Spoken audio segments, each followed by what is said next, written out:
Welcome to Debt Free in 30, where every week we talk to industry experts about debt, money, and personal finance. I'm Doug Hoyes. In my real life, when I'm not doing this radio show and podcast, I help people deal with their debt. They bring me copies of their credit card statements and other bills, and I review them and help them make a plan. Most of the bills are easily recognizable, Visa, MasterCard, all the big banks. But I remember back around the years 2005 to 2007, I started to see a new name on those invoices. Mark Silverthorn. For a period of a year or two, it seemed as though every third document I reviewed was a collection letter from the Mark Silverthorn law firm, acting as a collection agent for one creditor or another. I didn't even know if Mark Silverthorn was a real person. The letters all had a barcode at the top, and they were obviously computer generated, as there was no way one man could produce the obviously vast quantities of letters that were crossing my desk each day. And then the letters stopped. Mark Silverthorn disappeared. And then sometime around early 2010, I got a phone call from the man himself. Mark Silverthorn called me up to tell me he was no longer working as a collection agent. He wanted to switch sides and help debtors deal with what he perceived to be somewhat abusive collection agency practices. I was skeptical. How can you go from being the biggest collection agency guy in Canada to the biggest opponent of the collection industry? It made no sense. But hey, I'm a reasonable guy, always willing to give someone a chance to explain their side of the story. I spoke with him, and I agreed to be interviewed for a book he was writing about what to do when collection agents come calling. I figured if he was going to talk about things like consumer proposals and bankruptcy, I should at least give him access to my expertise. That book was published in 2010. It's called The Wolf at the Door, and it had some very interesting insights into the collection industry and ways to deal with debt. But that still begs the question, how can someone go from being the biggest collection agent in Canada to an advocate for people with debt? How is that midlife transformation possible? Well, to find out, I've invited the man himself on the program. So, Mark Silverthorn, welcome to Debt Free in 30. Thanks for being here today. How are you doing today? Well, good morning, Doug. It's a pleasure being here.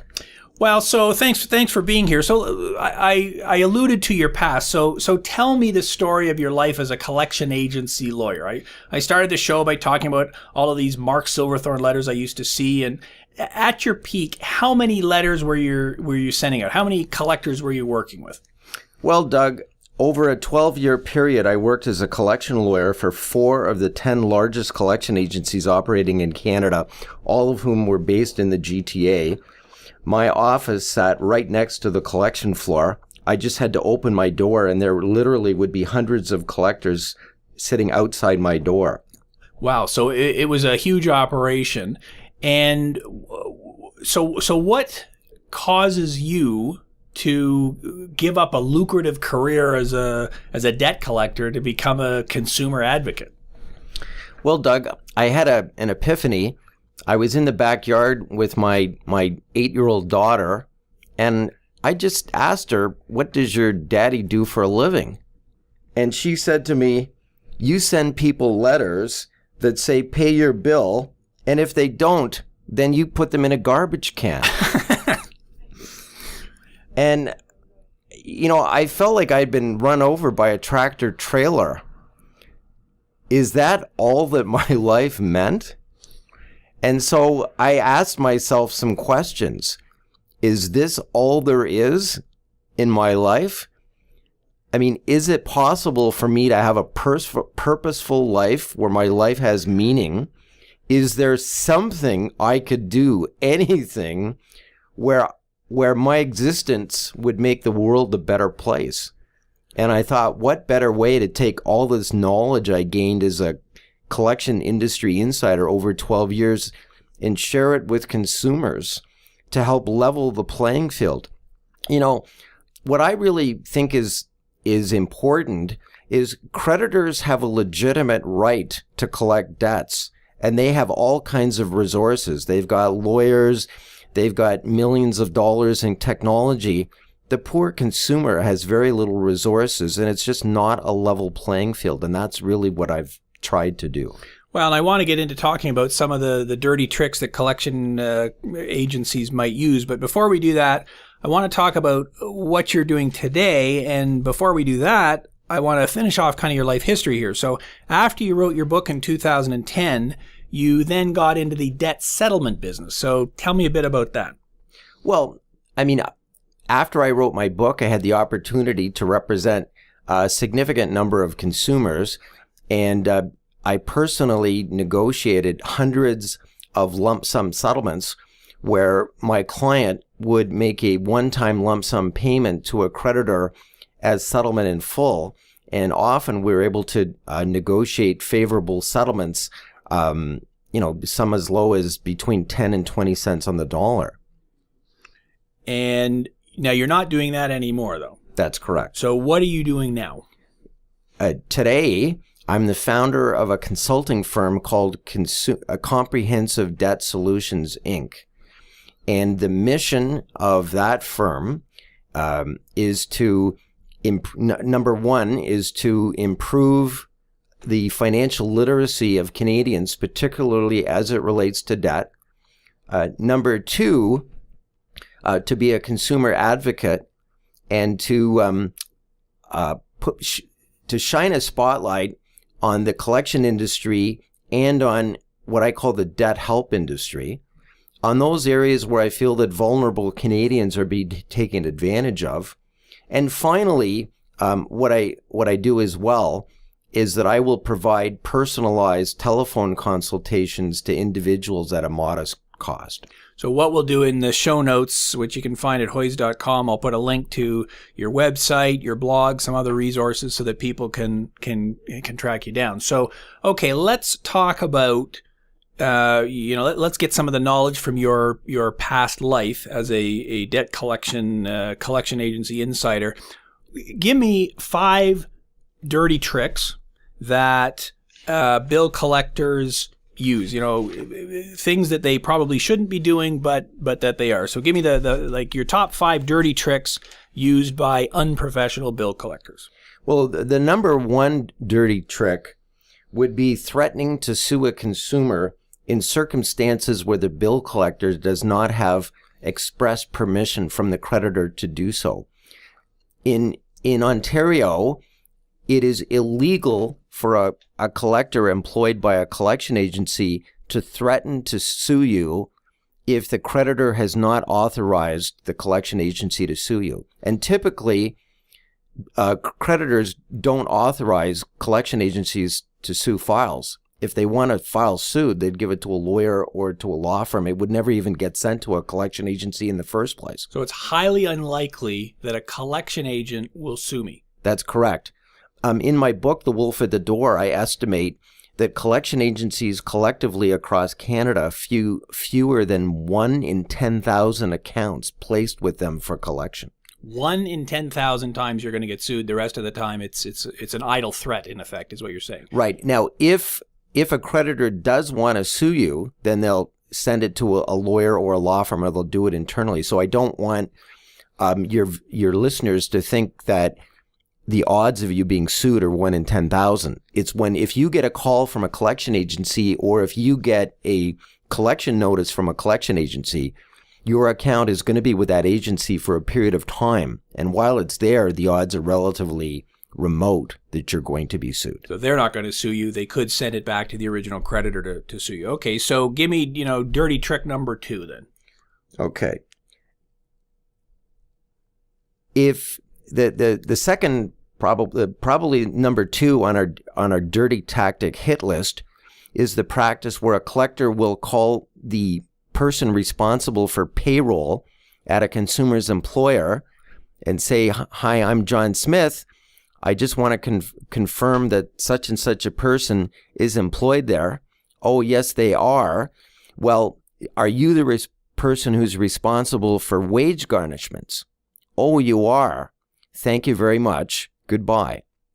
Now, that may not be illegal because there has not been an express third-party disclosure of the existence of a debt, but it's an incredibly dirty trick because what the caller has done is essentially told the person in payroll that this person owes a debt and there's a chance that at some point in the near future there's going to be a wage garnishment. So they're planting a seed that probably shouldn't be planted. Well, that is a dirty trick. I want to hear the other 3 dirty tricks, but let's take a quick break and then we'll come back and finish up that list. You're listening to Debt Free in 30 with my guest today, Mark Silverthorn. We'll be right back. What are the warning signs of debt problems? Where can I find a free online debt options calculator? Where can I get free ebooks and guides? Find all the answers at moneyproblems.ca, the website for Canadians with money problems who want money solutions. Moneyproblems.ca. We're back. I'm Doug Hoyes, and my guest today is Mark Silverthorn, who used to be a collection agency lawyer. So, Mark, back in the day when you were a collection agency lawyer, how many of these collection letters were you sending out? Well, Doug, you're asking me something that happened almost 10 years ago. But what I can tell you is we sent out a lot of letters. I think in order to be a little bit more specific, I think it would be fair to say that we're probably looking at about a minimum of 500 collection letters a day. And that works out to about 10,000 demand letters per month, or about 120,000 letters per year. Wow. Yeah, well, and I received quite a lot of them, so I've seen a lot of them. What kind of staff did it take to do that? How many bodies were there? Well, near the end of my career as a collection lawyer, I employed approximately 30 full-time staff. And most of those people, their primary function would be to be on the phone, speaking to consumers, inviting them to resolve an outstanding account. Now, there would be some clerical people as well, but it would be around 30 people. Wow. So 10,000 letters a month, 30 people. It was obviously quite a big operation. So clearly you've got a pretty good insight into what the back room of one of these agencies looked like. So let's get back to our list then. You were giving me the list of the top 5 dirty tricks that collection agencies tend to employ. You talked about them threatening to sue, which almost never happens with a collection agency. It happens with banks, but not the actual collection agency. You talked about your dirty trick number 2, where they're calling the person in payroll and in effect implying that a garnishment is coming when that's not even on the list yet. What would number 3 be on the list? The number 3 is related to number 2, and it's this issue that a collection agency is not allowed to disclose the existence of a debt to anyone other than the person who is legally responsible for the debt. So we've already seen this in the context of a bill collector calling someone in payroll and really suggesting that this person owes money. So, okay, so that would be number 3 then. Well, no, that was number 2. Number 2, okay, sorry. Number 3 is where the bill collector calls the neighbor of the consumer and says, I'm trying to get hold of your neighbor and I'm having problems. Would you write a note and put it on the door of this person and tell them that it's very important that they call as soon as possible regarding an important legal matter. Wow. And is that legal? Now, it's clearly unethical, but is that illegal? It would be illegal if the bill collector mentioned the name of the collection agency. Because if I work at ABC Collection Agency and I leave a message with a neighbor to request the consumer to call me, then I've effectively disclosed the existence of a debt. But what collectors will typically do is they'll speak to the neighbor, and the collector will say, "Hi, I'm John Smith, and I'm trying to get hold of the name of the consumer, and I'm having problems. And this is really important that I get hold of them right away. It's an important legal matter. Could I bother you? I see that you live next door.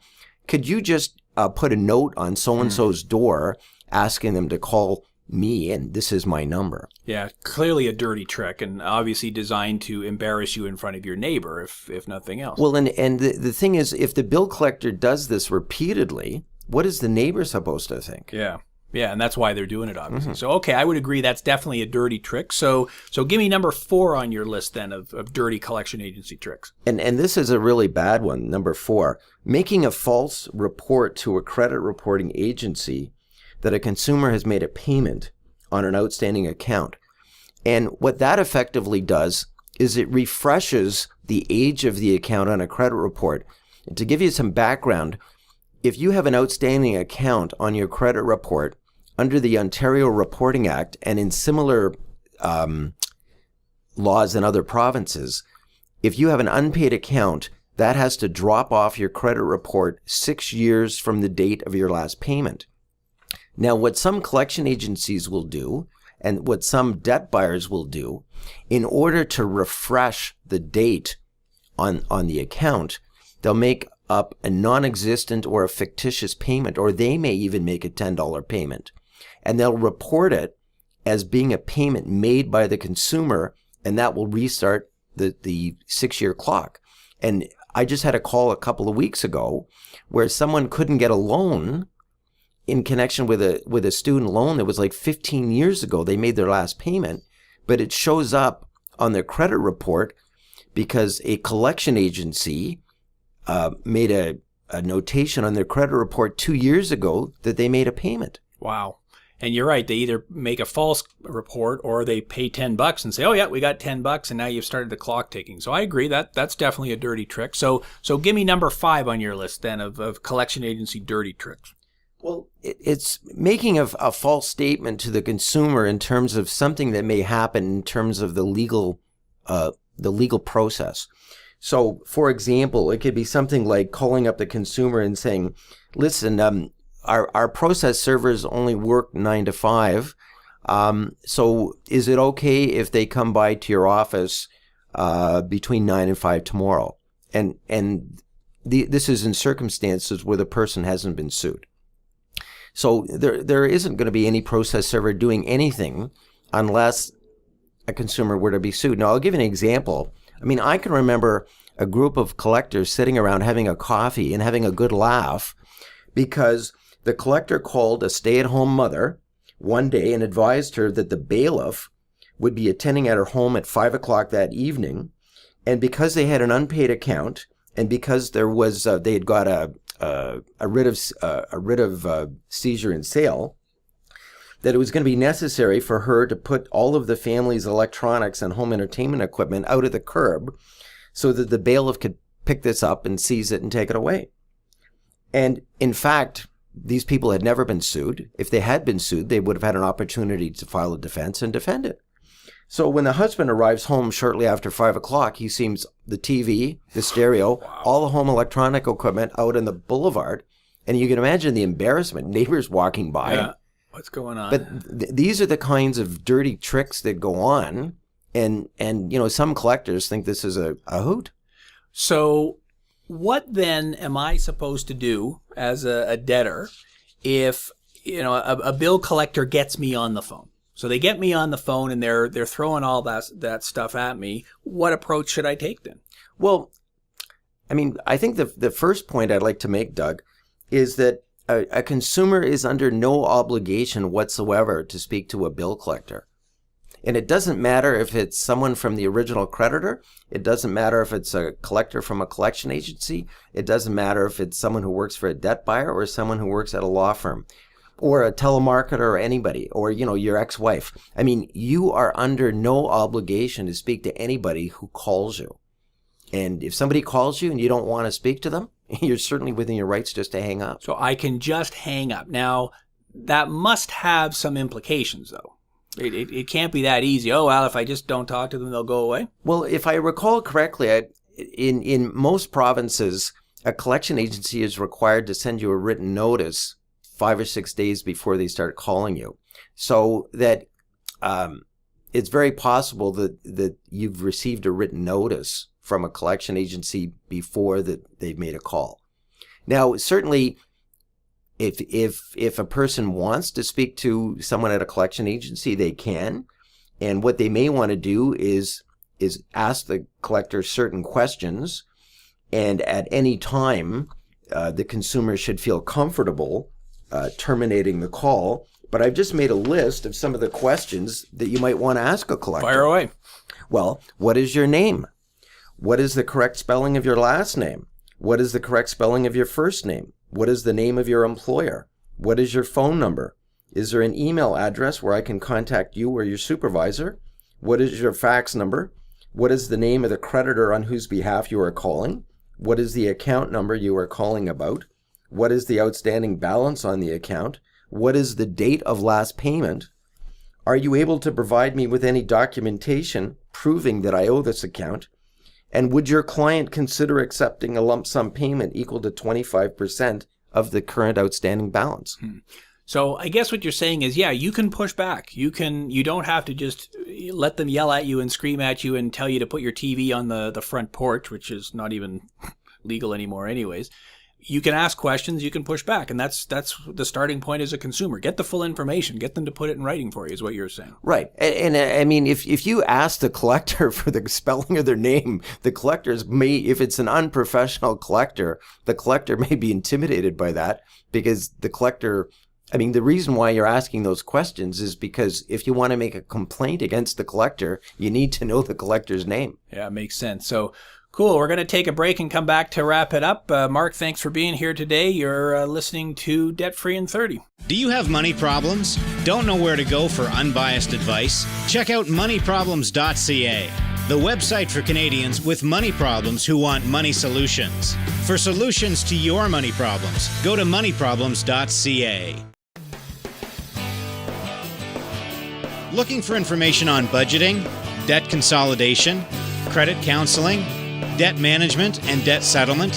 For unbiased advice, go to moneyproblems.ca, the website for Canadians with money problems who want money solutions. moneyproblems.ca. You're listening to Debt Free in 30. Here's your host, Doug Hoyes. Welcome back. It's time for the 30-second recap of what we discussed today. On today's show, Mark Silverthorn, a former collection agency lawyer, talked about the top 5 dirty tricks used by unprofessional bill collectors, and he gave his thoughts on how to stop or avoid collection calls. That's the 30-second recap of what we discussed today. So, what's my take on Mark's message? I'm not a big fan of avoiding collection calls because if you ignore them for too long, you run the risk of having the bank or credit card company sue you and start garnishing your wages. Avoidance is only a good strategy if you have no income or assets. I do agree that as a consumer, you should know your rights and understand your options. If you're at risk of a wage garnishment, ignoring collection calls won't make them go away. That's when you need to take action, which means either settling with a creditor or making a consumer proposal or filing bankruptcy to deal with your debts once and for all. That's our show for today. Full show notes are available on our website, including links to Mark Silverthorn's website and information about collection agents and your options for dealing with debt. So please go to our website at hoyes.com, that's HOYES.com, for more information. Thanks for listening. Until next week, I'm Doug Hoyes. That was Debt Free in 30.